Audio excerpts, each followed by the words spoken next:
wears white again,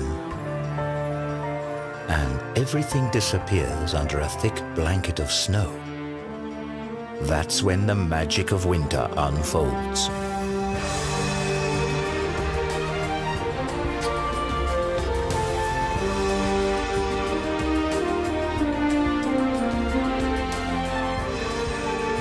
As in every year, nature shows us a world of wonders.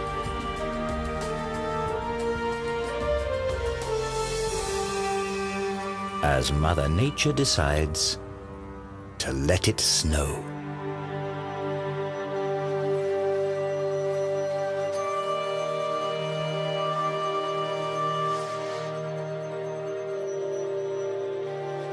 Snow crystals are natural works of art, as fragile as they are ephemeral. Each crystal is unique, and yet all develop in accordance with the same six-fold symmetry.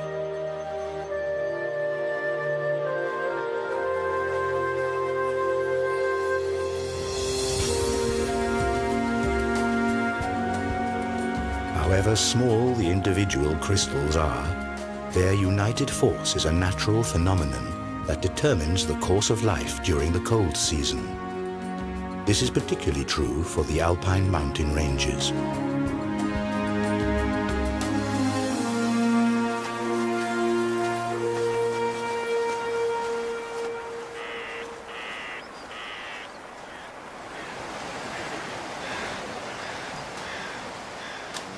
It's December, and about time to look for a proper Christmas tree.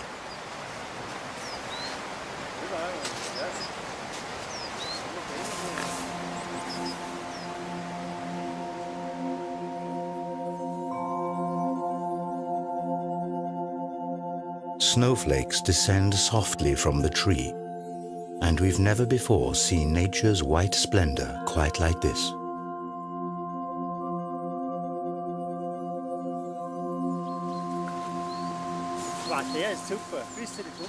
This tree is exactly right. It's the perfect choice.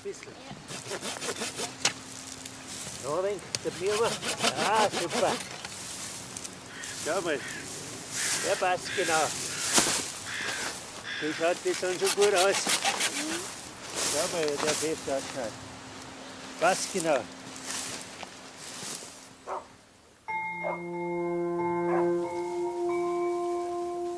The landscape is deeply covered in snow, and here, in the Austrian mountains, it looks as though it's going to be a white Christmas again.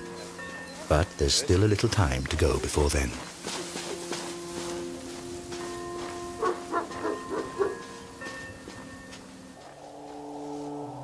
The wild animals sense that the weather is about to change.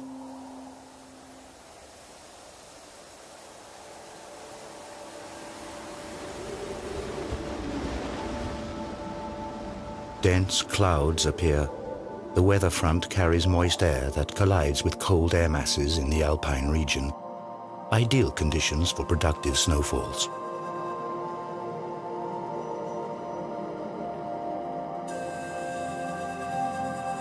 When it is barely below freezing, the first snow crystals begin to form inside the clouds.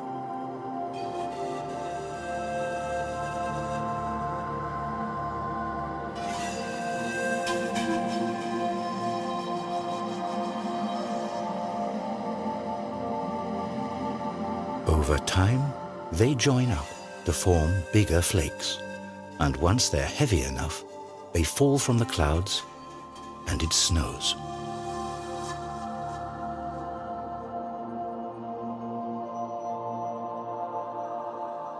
Each of Mother Hulda's works of art is unique. No two snowflakes are exactly alike. Unlike raindrops or hailstones, snowflakes fall gently from the sky.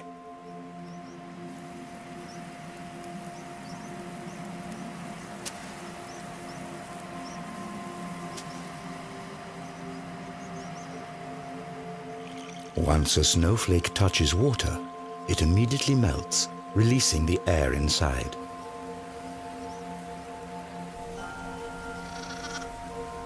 This creates a high-pitched sound that is unique to each flake and inaudible to the human ear without the assistance of technology.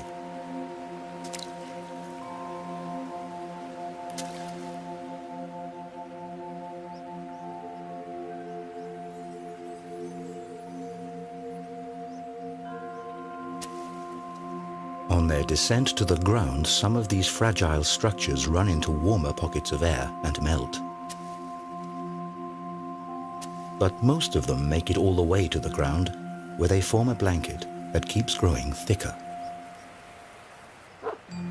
St. Nikolai in the Austrian Sölktal.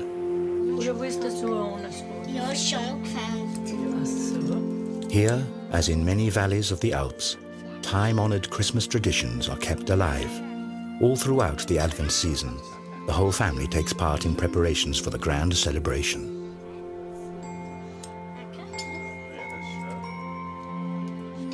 Stars are made from straw, both for the Christmas tree and to decorate the windows.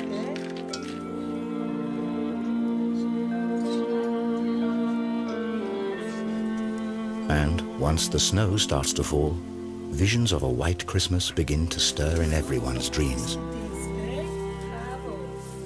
While the family is busy with Christmas preparations in the warm room, the snowfall grows heavier outside.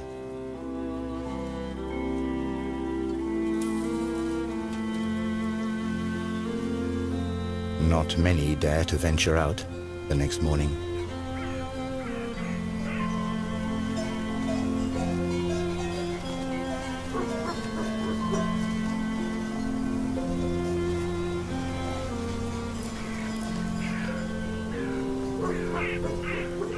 For some animals in the wild, winter is the hardest time of the year.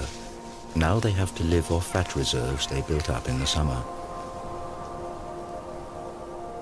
They're protected by their winter fur, which is such an effective insulator that snow doesn't melt for hours. The new snow is deep and soft, and each step takes a lot of energy. During snowstorms, chamois and deer sometimes show surprising behavior. They allow themselves to get snowed in, as the blanket of snow protects them from wind and frost.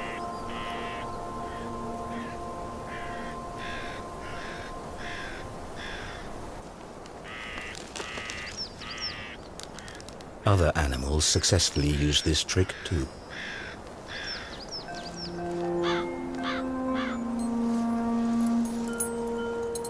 Huskies spend the night outside. They don't mind even the sharpest frost and the heaviest snowfall. And in the morning, the hardy dogs are busy getting rid of the snow again.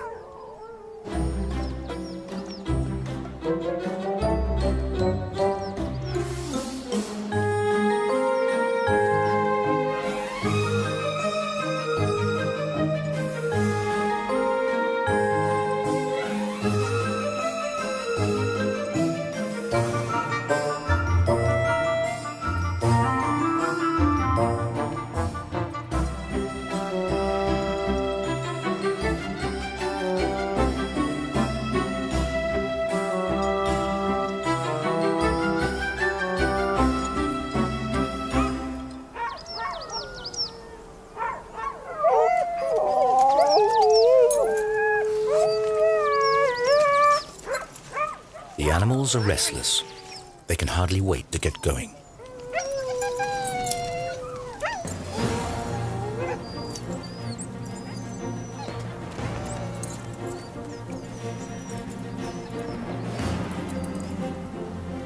Huskies are originally from Siberia, where they've been used as sleigh dogs for centuries.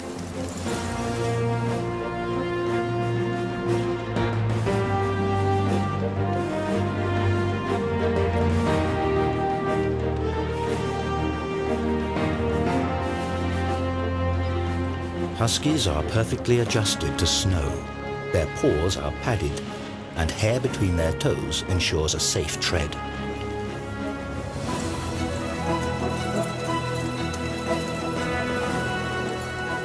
Dog sleigh races are becoming increasingly popular everywhere, and only the strongest and most experienced animals get to run at the head of the pack.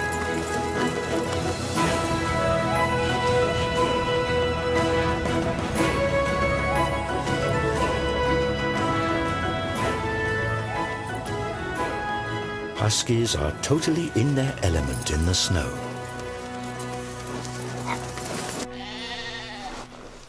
Which can't be said about sheep.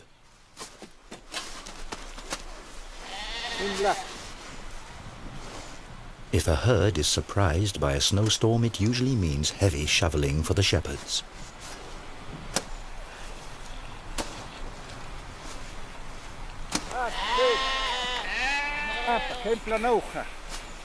The natural response of sheep is to flee any imminent threat, but where to escape when danger threatens from all sides.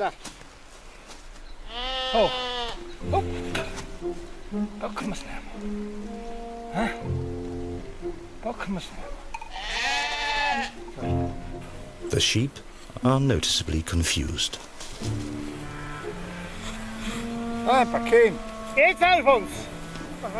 And even once their way is shoveled free, they still require some persuasion.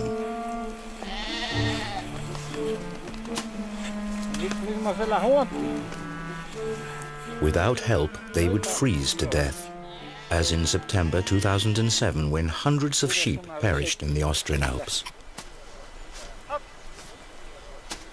It takes quite some time until the strange caravan reaches the stable.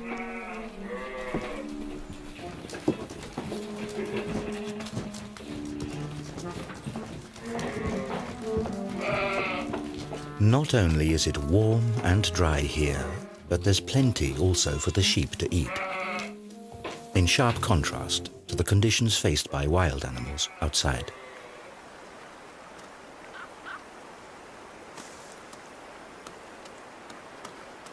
For chamois, for example, foraging in the winter is a challenge.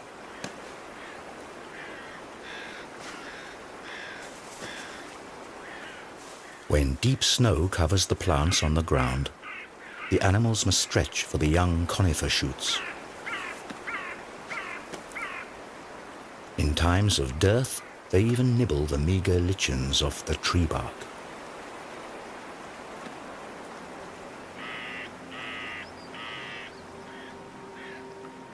The splendid white snow is already several feet high as the next cold front approaches the Alps, bringing even more.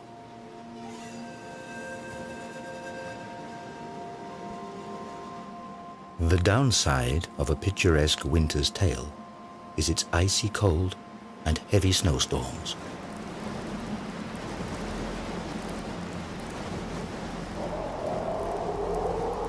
And once a dense snowfall and strong winds combine, things get really uncomfortable. The snowflakes whip horizontally through the air. The wind amplifies the bitter cold and frost.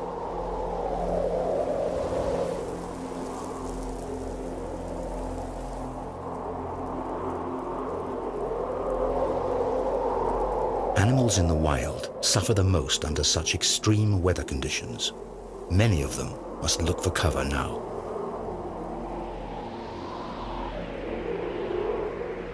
Some of them have developed their own survival tricks. The snow vole, for example, lives in caves underneath the snow where the temperature never drops below freezing.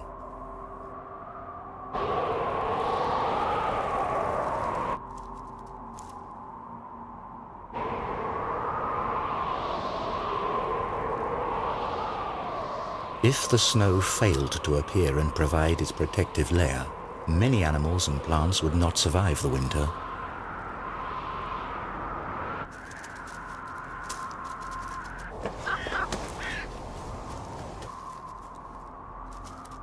While the snow vole is secure in its warm cave, the chamois are climbing up the mountains in search of food.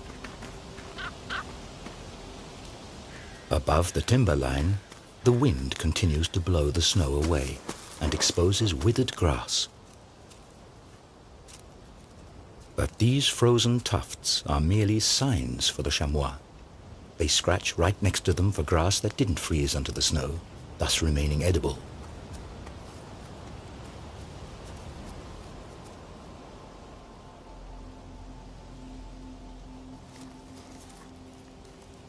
During Advent, days are short and nights are long and cold.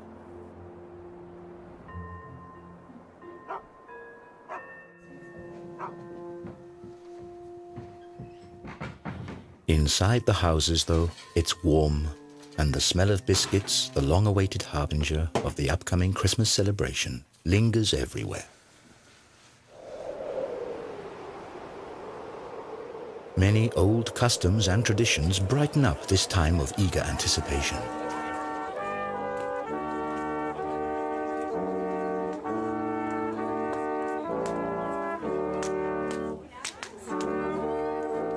To the sounds of Advent horns, another window of a special house is opened.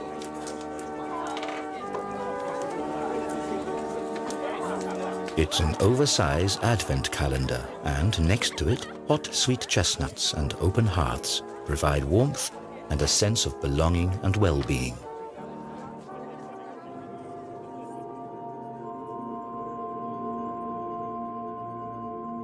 During particularly frosty nights, a fascinating phenomenon occurs. The moisture in the air freezes and turns into hoarfrost.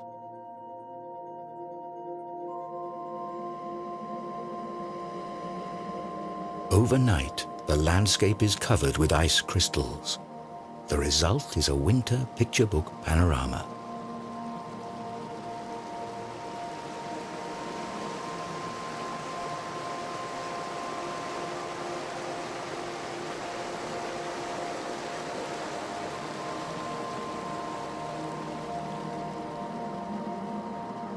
Sun and hoarfrost frequently go hand in hand, as cloudless winter weather is especially cold.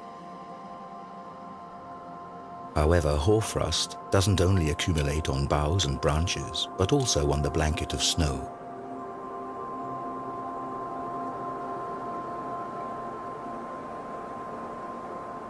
Its crystals differ considerably from the snow below. Hoarfrost is created at about -8 degrees Celsius or lower, and the moisture in the air freezes directly on surfaces.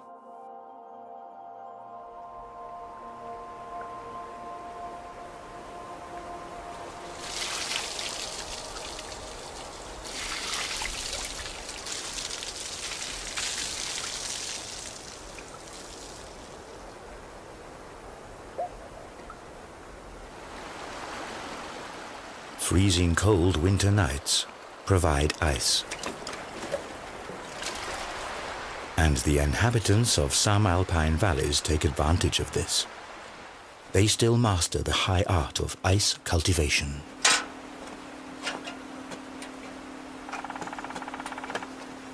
Instead of chopping ice likely to be contaminated with suspended sediment from frozen brooks or lakes, ice farmers repeatedly douse specially designed wood racks with water.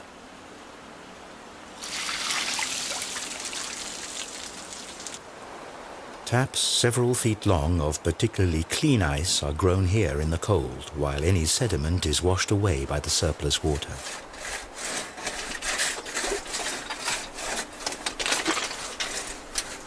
Finally, the ice is sawn into pieces. These massive structures grew in just 2 days.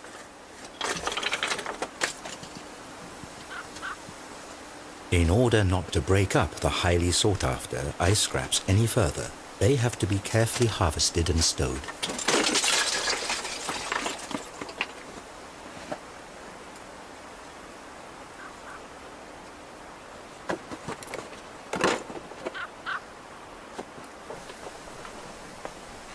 This frosty speciality is a pure pleasure and safe to enjoy in food and drinks.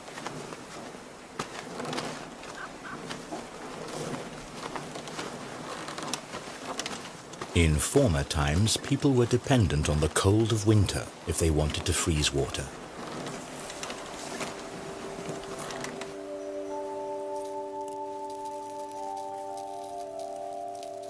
Today, researchers like Johanna Spiegel create snow crystals artificially. In the cold laboratories of the Swiss Federal Institute for Snow and Avalanche Research in Davos, temperatures as low as -40 degrees Celsius are common. Here, researchers create nature-identical snow. Scientists examine the structure of this snow under the microscope. An atlas of snow crystals records about 6,000 different crystal forms. Humidity, temperature, and the water's molecular structure are crucial data points. Electrostatic fields align the water molecules hexagonally, and this basic structure holds steady as the water slowly freezes and the snow crystal gradually grows until it's finished.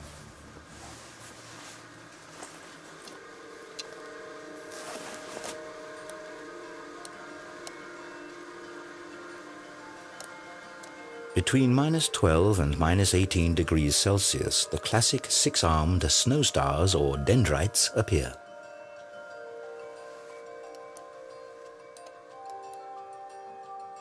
It's the temperature that determines how finely branched they become. Freezing water gives off heat, which decreases at higher temperatures, and this in turn causes additional variations in structure, because a bigger surface facilitates the discharge of heat.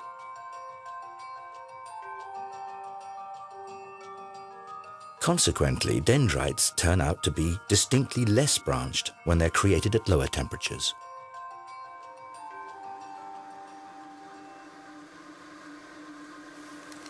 So, not all snow is alike, and at very low temperatures, snow crystals take on the form of little tiles, columns, and cylinders of ice.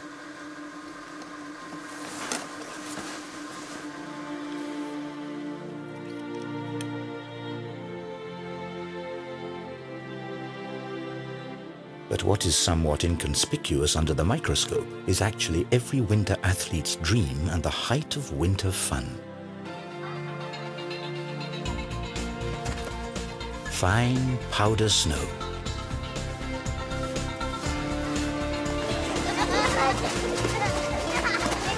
Children are particularly fond of this delightful variety of winter's produce.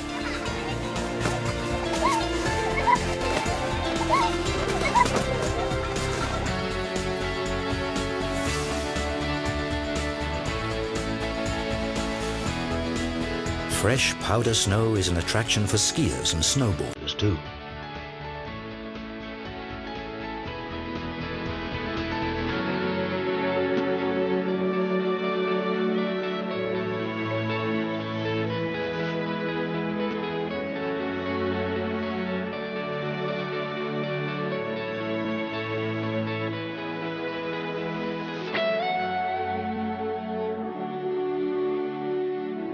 But sparkling white winter landscapes also serve another purpose.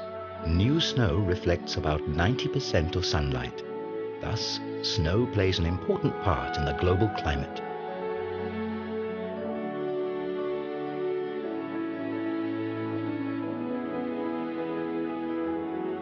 But why is snow actually white? The ice of the snow crystals is colorless and transparent.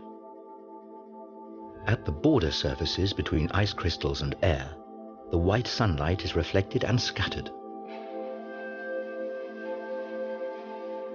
And with enough randomly distributed ice crystals scattering light in all directions, the overall color that results is white.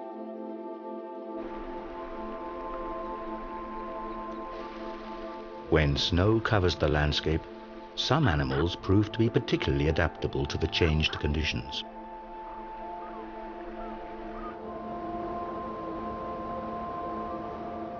During the winter, the ptarmigan with its bright white plumage is superbly camouflaged. It changes the colors of its feathers according to the season to deceive its enemies. The same is true for the mountain hare. However, its winter fur is more than camouflage. Thanks to its insulating properties, the hare survives temperatures of -30 Celsius.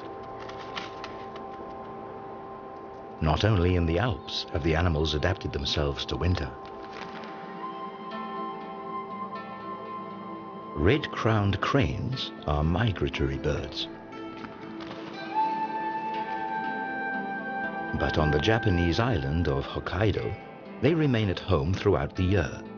During the winter months, these elegant birds perform their courtship ritual.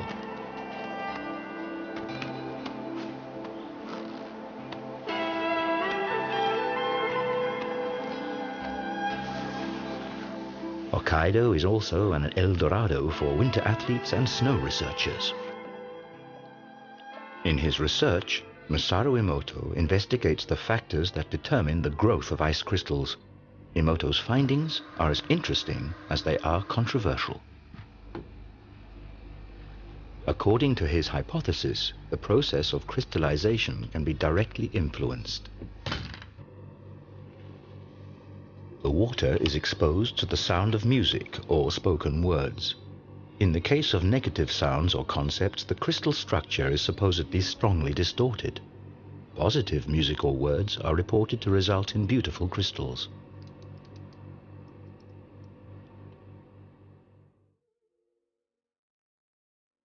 Classical opera seems to promote crystals of superb form.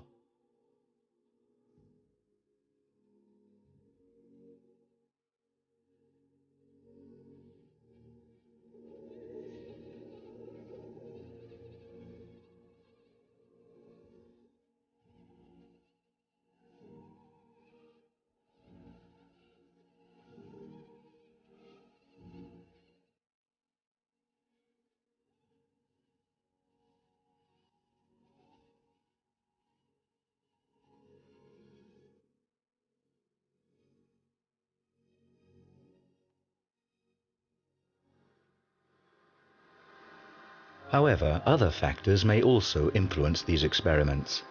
Ice crystals grow following a chaotic principle. Even the smallest influences change their shapes.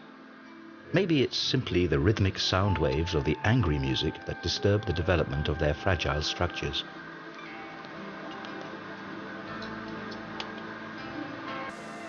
Back from the laboratory into nature.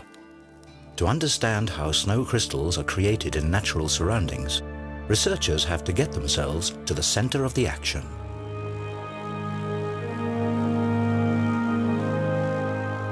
On board a Hail Defense aeroplane, the Austrian meteorologist Alexander Podesser flies straight into the heart of a snow cloud. Gauges measure temperature, humidity, and wind speed.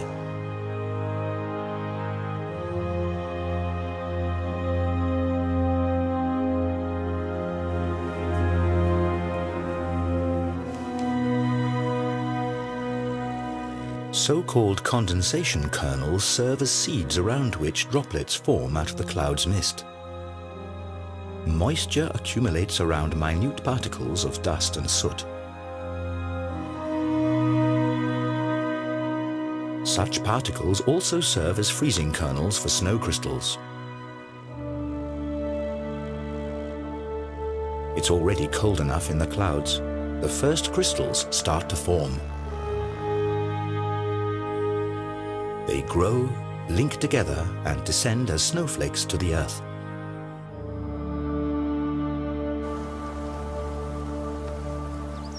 Here, this white splendor arrives just in time for Christmas.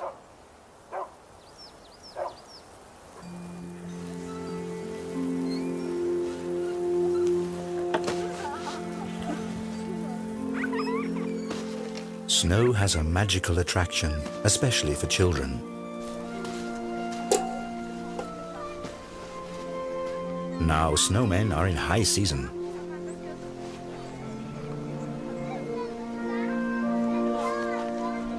This tradition isn't all that old. The snowman became popular only in the 18th century as a symbol of the hard winter. But this image has changed due to improved living conditions, and people increasingly enjoyed the cold season.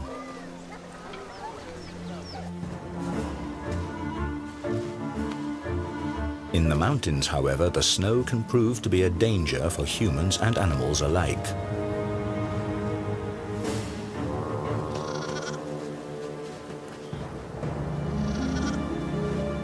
A young chamois is stuck in the deep snow. Inexperienced as it is, it mustn't lose connection with the herd at all costs.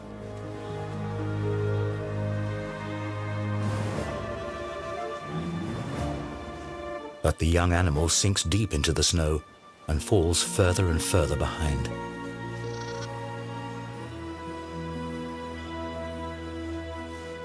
With the last of its strength, the young chamois escapes its plight and rejoins its mother in the nick of time.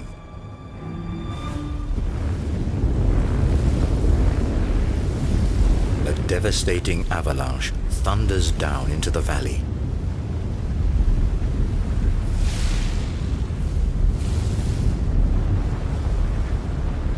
This natural phenomenon can turn entire forests into firewood.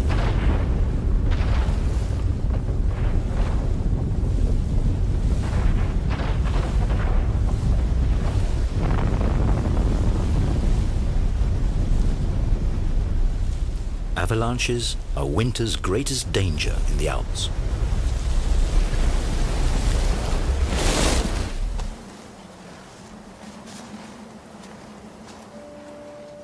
The chamois are accustomed to this threat. If a herd has to cross a dangerous mountainside, the most experienced animal leads alone.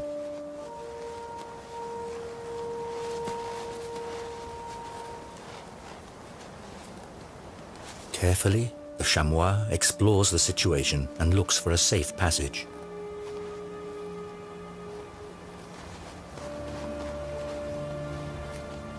At the same time, it creates a path in the deep snow for the rest of the herd to follow.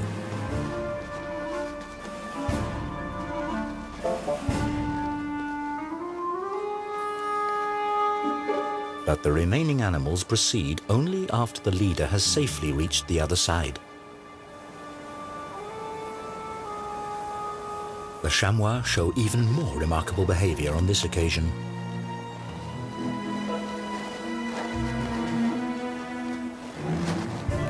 The herd doesn't cross the hillside as one. Instead, the animals risk the dangerous passage one at a time.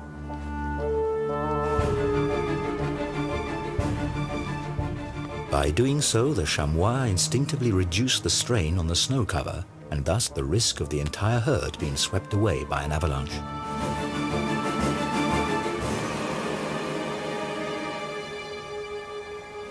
This danger is very real not only for the chamois.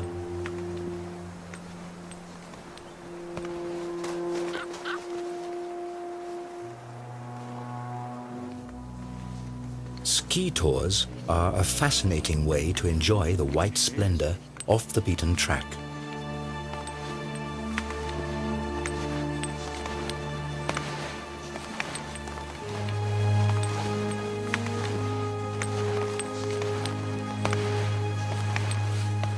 Experienced skiers, however, always keep a careful eye on the snow underneath them.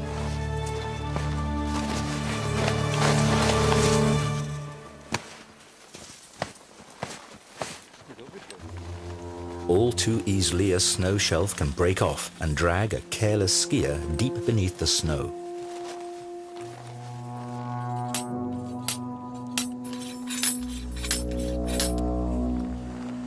Wannengrat Mountain, near Davos.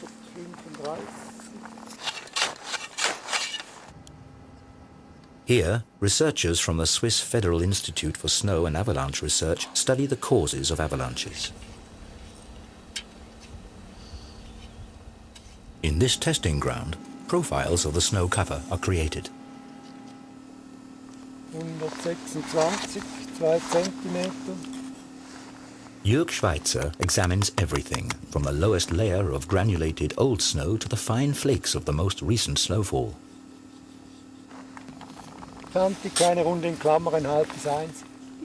The quality of snow changes constantly, and this results in the formation of distinct layers that can, in extreme cases, turn into dangerous slides.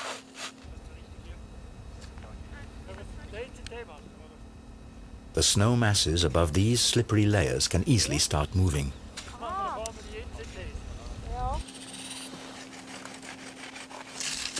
The researchers cut out a block of snow to test its stability.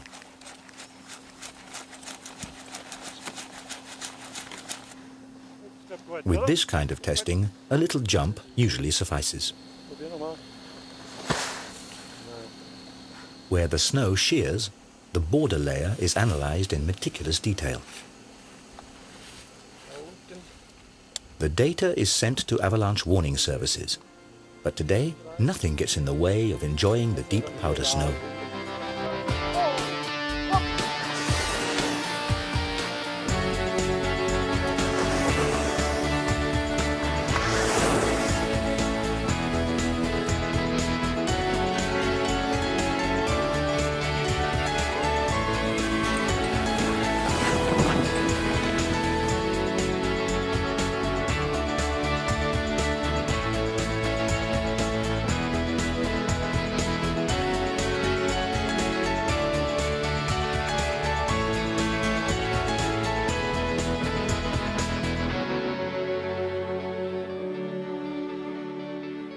What attracts droves of tourists into the Alps today used to be a vital means of transportation in the not-so-distant past, for snow offers some advantages over regular ground travel.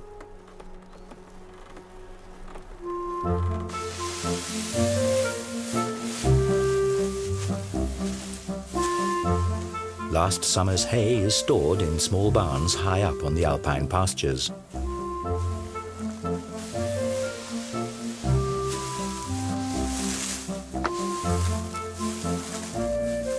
In order to bring this dried grass to the valley to feed their livestock in the winter, farmers depended on an obvious method of transportation. They loaded the hay onto big sleighs.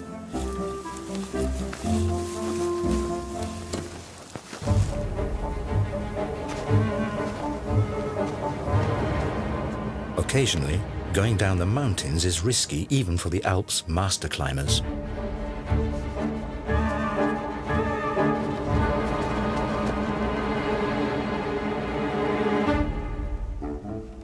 But a trip with the hay sleigh is far from perfectly safe either. After all, a fully laden sleigh can weigh as much as 250 kilos.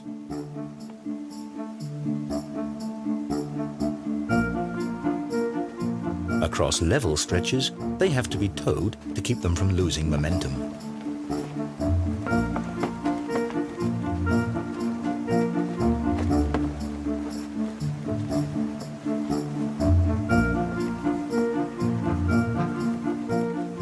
Once the path gets steeper, skillful steering is required to make sure the sleigh doesn't tilt.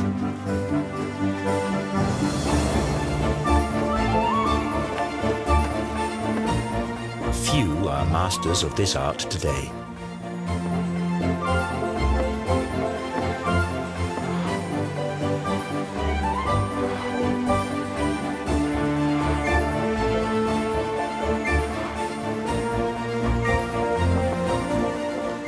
And if the driver loses control of his precious cargo, he invariably ends up in the ditch.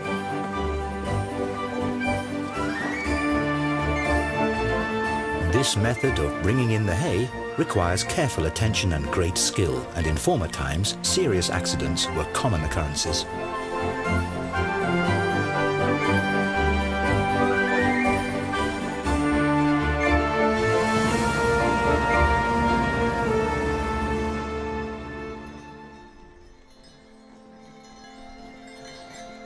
Much more peaceful then as well as now was a ride in the horse-drawn sleigh.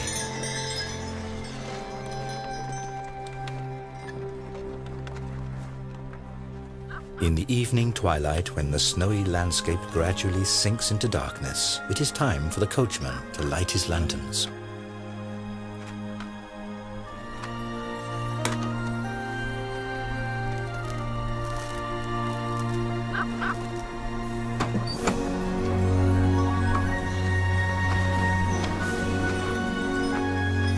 And if then it softly starts to snow, the winter fairy tale is perfect.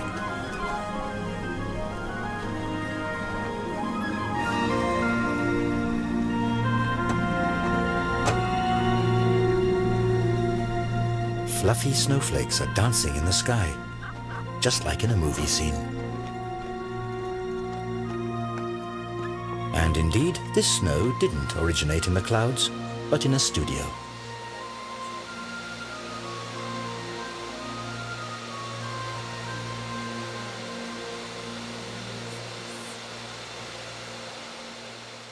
Here, it is actually lava that is blown into the air.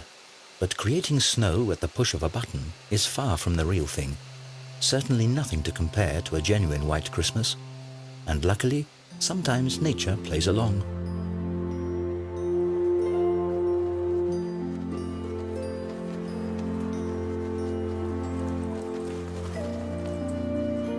On Christmas Eve, a festive mood prevails in the tranquil village of St. Nikolai. After church, many people come to see the Christmas nativity before returning home.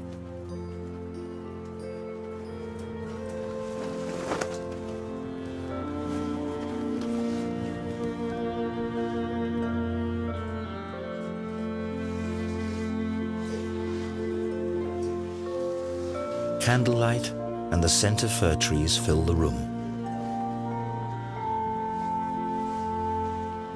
The anticipation grows, and with it, the impatience.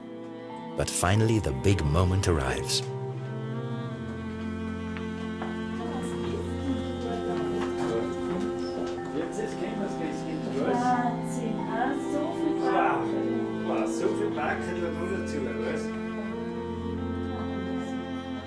The glow in the children's eyes stirs many an adult's fond memories of merry Christmases past.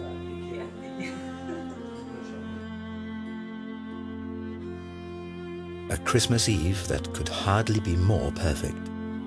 Inside, everyone celebrates, while outside it snows.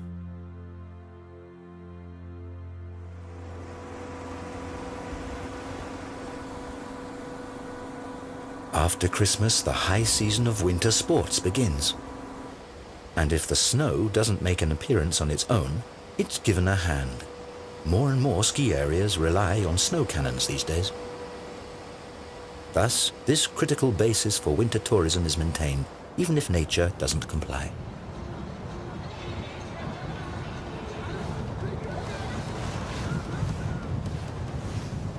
The average temperature of many alpine regions has risen noticeably over the last few decades. According to the predictions of climate researchers, this trend will only escalate. When there's too little snow, many ski resorts are already dependent on generating their white splendor artificially.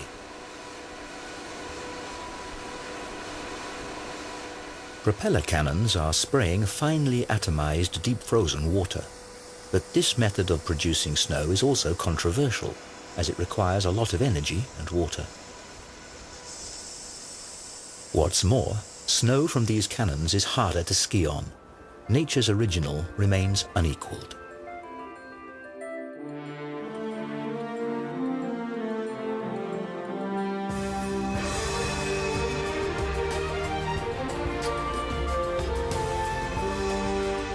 The weeks come and go.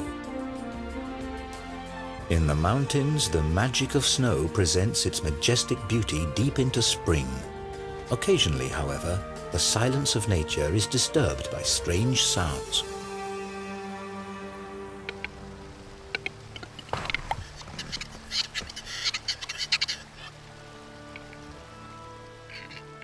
Restless wood grouse are already beginning their courtship rituals in March.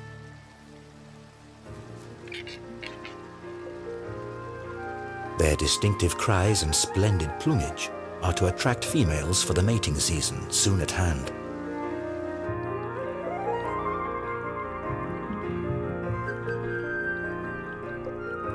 The days grow longer and the power of the sun increases.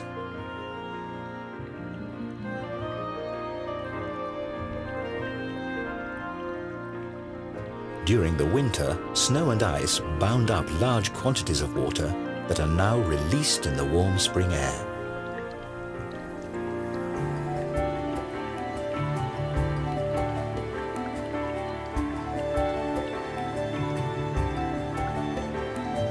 Snow and ice crystals wane.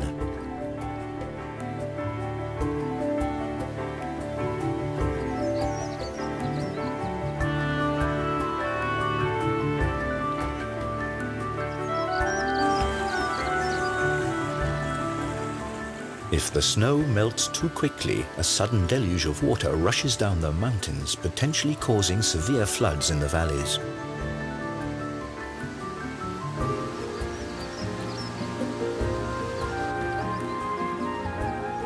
On the other hand, in the case of a more gradual thaw, the ground can absorb enough water for early plants.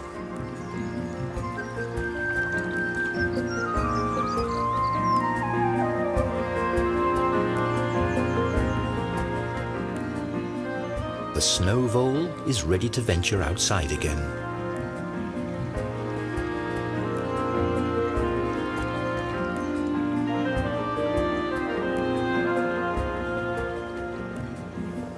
And the common frogs feel spring fever too. Their spawning migration takes them back to the place where they hatched themselves.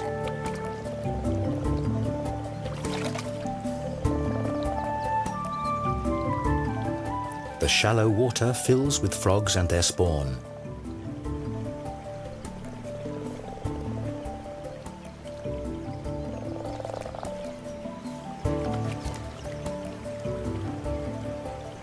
Next year, the frogs will return here again.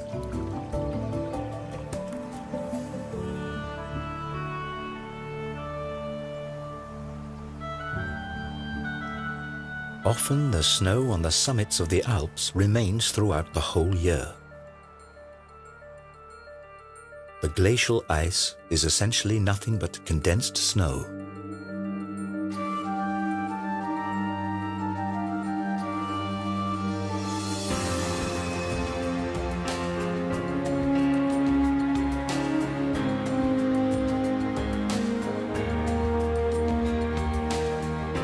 The weight of new snow masses eventually compresses the lower layers into ice.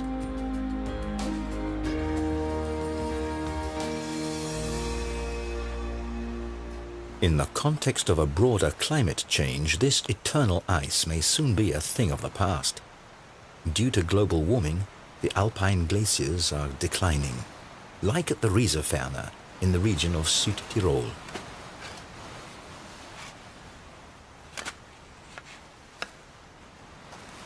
Mountain guide and hut keeper Gottfried Leitgeb explores the inner life of the ice masses.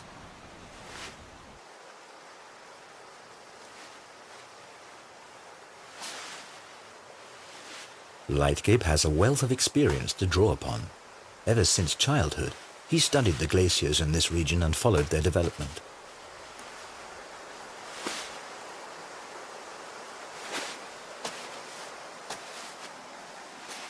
However, this is a risky undertaking, as no one knows how stable the ice cover really is.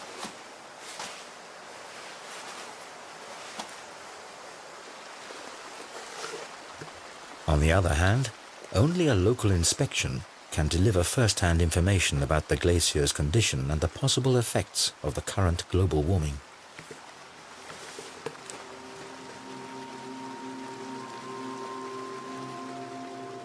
Gottfried Leitgeb's findings are alarming.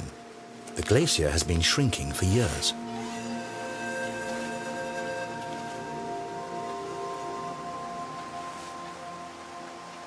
In the summer, the ice is already so thin that the sunlight illuminates the cave.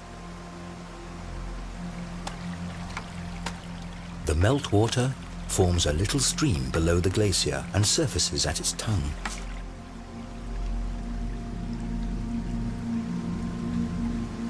As fascinating as the sight of this nearly transparent ceiling may be, the danger of one of its thinned pieces of ice breaking off at any time is very real.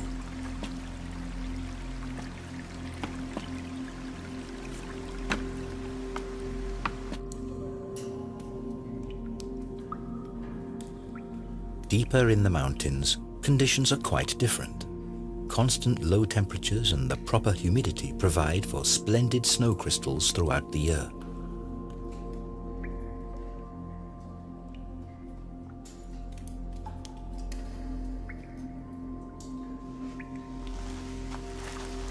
This cave is the natural counterpart to the cold laboratories of the snow researchers in Davos.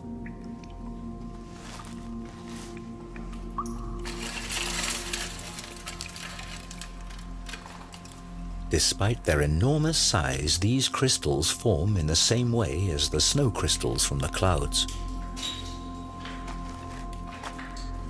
With time, the body temperature of one human being is enough to cause these works of art to melt.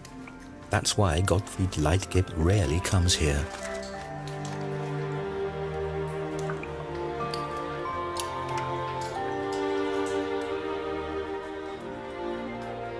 And we are also leaving this natural wonder. Outside, Jack Frost rises up once more.